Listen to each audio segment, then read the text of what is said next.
I started this course in 1993. The World Wide Web was brand new.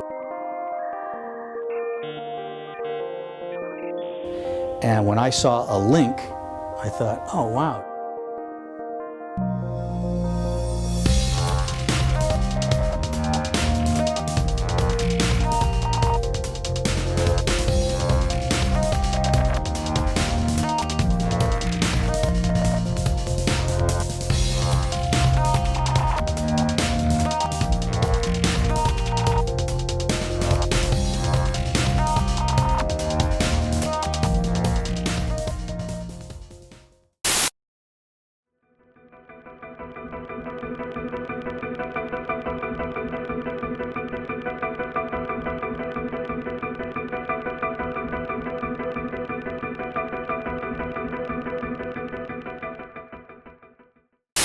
I've been increasingly using more and more media, video, audio, interactive stuff too.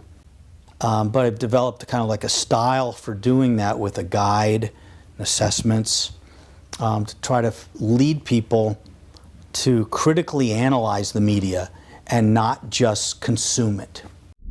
Yeah, watching the Just World Theory video really hit home for me. Just with all the natural disasters and causes that had taken place in the video.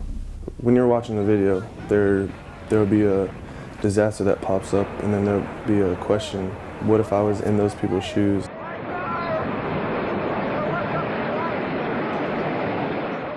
Some people live where they are because of their income, and some other people just decide to live there because it's a wonderful place.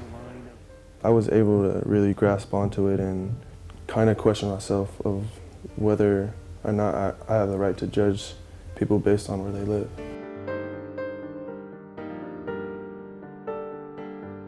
Just like them, there's been situations I've been in where I had no control over it.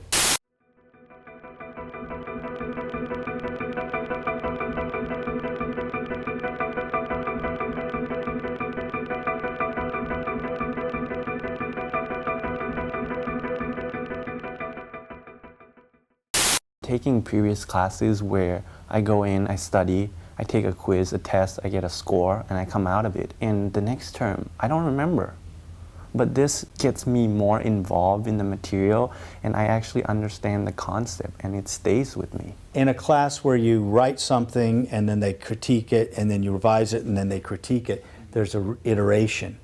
But those iterations are pretty rare. And so that's one of the things that I'm trying to produce, is a kind of a continual iteration, so it's like cyclical. There's a feeling when like reading a book or a paper that you just want to read one time and then be done with it, right? But then the quiz kind of brings you back to the paper and allows for that.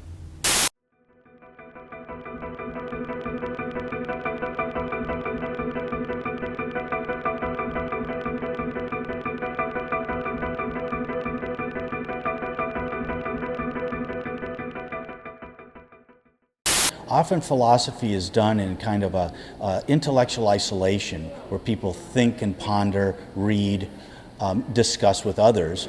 In this case, they're actually going out and doing something. In one instance, they explore the perception of color and the problem of illusion together by going out and finding instances of color and describing them and their phenomenal state. An important part of my course is certain philosophers, and Plato figures significantly into this, and we do read some sections of Plato. Several years ago, I had a student named Gina. When she got to the part on Plato, she just lit up. That really touched her a lot, and particularly the myth of the cave in the Republic. And she took the activity and led people through a reenactment of the cave that opened up that literature for her. I recall an activity like this in which I discussed Plato's cave with others, not in the course. Right, and that was face-to-face with them, true?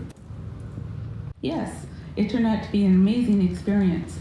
Once we started discussing the illusion of reality, our conversation went to a deeper level of understanding. The fact that you did this as a dialogue with others is apropos to Plato and Socrates. Yes, I'm now writing my thesis on Plato's dialogue, Phaedrus.